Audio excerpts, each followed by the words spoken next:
Ow. Let me turn that down, y'all, for y'all know you like to strike me down for that good music I be playing. You know, I was riding around this the other day,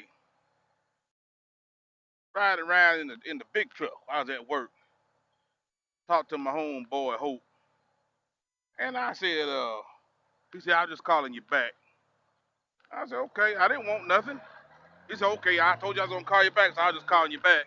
I said, okay, I'll tell you what, when you ain't at home chilling and enjoying yourself, because he's a truck driver too, and your home time is very important. And I kind of thought about it for a second, and it reminded me of a story. Aha! It's storytelling time with Slappy Adventures.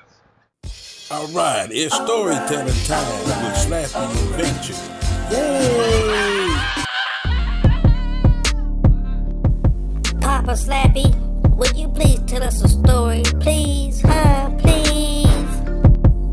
All right, children. Let Slappy Adventures tell you a little story. You guys ready? Yeah, we ready.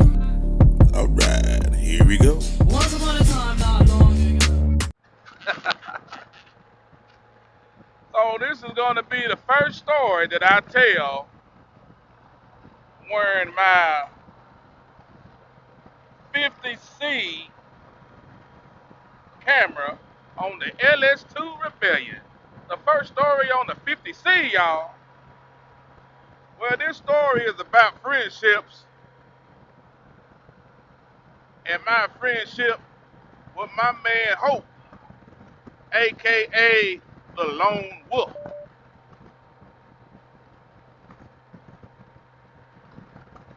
aka the Lone Wolf.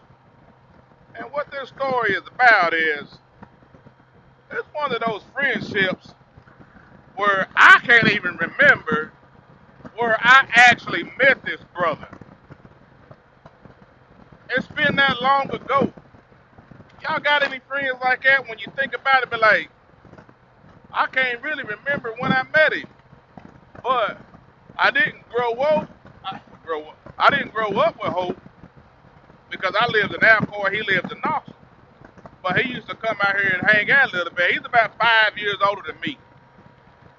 And when I started coming to Knoxville, which is about 15, 20 miles this way, when I started going to the big city of Knoxville and hanging out, somewhere along the way is where we met. And as far as I can remember, we hit it off, like that. He had some old cars, he's a drag racer of cars and motorcycles. That's back when we used to do street racing. And I always been a real giving guy. I have to tell him sometimes you give way too much to folks that just don't deserve it. Real giving guy, right? So going down, trying to speed things up a little bit. With riding motorcycles, I learned a lot. Look at this right here. I learned a lot from riding with Hope with sport bikes, and he was a wheelie man. He did some of the prettiest wheelies you ever did want to see. And drag racing. He's a big family man. Loves his children, loves his brothers, sister, and nieces, and big family person. Hell, he love your damn family if he meets them. He treat my kids like his children, and my grandchildren like his grandchildren. So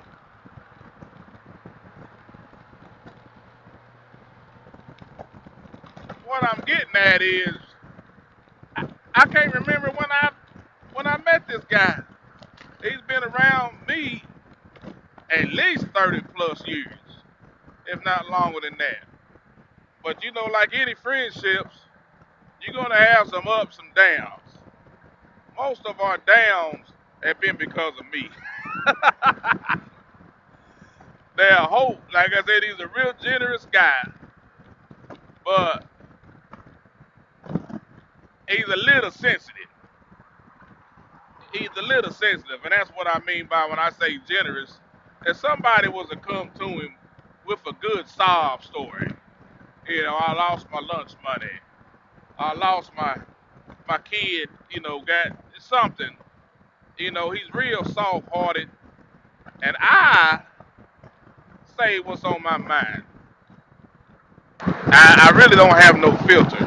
And if somebody's don't have a filter and they with somebody that's soft-hearted, somewhere down the line there's gonna be a bump in the road, bump like oh shit like that right there. So we had a bump in the road. One time I said something he didn't like, so he kind of got mad at me. Didn't want to be my friend for a while. So hell, like a real man would do. Hell, if I said something to bother you, I apologize. So I did. But just because you apologize doesn't mean that that person is going to accept that apology right then. Some people get over things a little sooner than others. And I had to accept that. So I went ahead and, you know, let that be what it was. And we went a couple of years not speaking to each other. So, and, to catch things up, when he got a F6B, he had an F6B, he went on a bunch of rides with me and trips, Mount Rushmore, Key West, some real good trips. So he wanted to get into the traveling more than the racing. So when we had that falling out, of course he didn't want to ride with me no more. So his riding kind of stopped for about 2 years. Well, we made up, matter of fact, he was one of the guys that got me on over here at Food Line, him and Rodney.